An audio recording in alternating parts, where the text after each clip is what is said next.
then comes the inner part, aqueous humor, vitreous humor, and lens, pupil, ciliary body, and all these.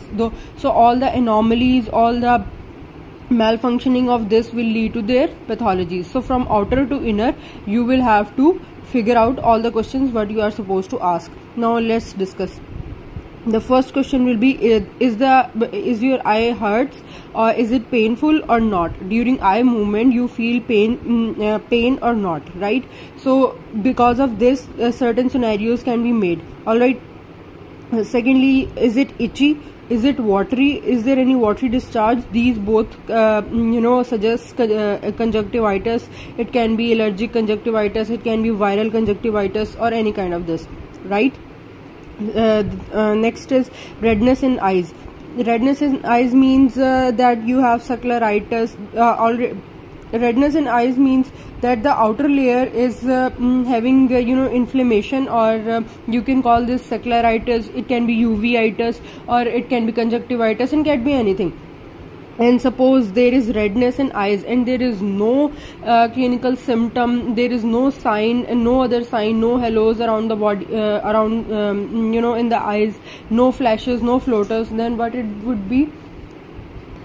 So it's a subconjunctival hemorrhage. That's painless and harmless. Alright, it's not a serious condition, but due to certain stressful straining, coughing, or because of this, small blood vessels in our eye rupture and it leads to subconjunctival hemorrhage. So it leads to redness in eyes. So flashes and floaters. What are flashes and what are floaters? Signs like you have seen black and white signs in circular pattern, or flashes means when light is flashing and all this will lead to flashes and floaters. So it will informed in retina.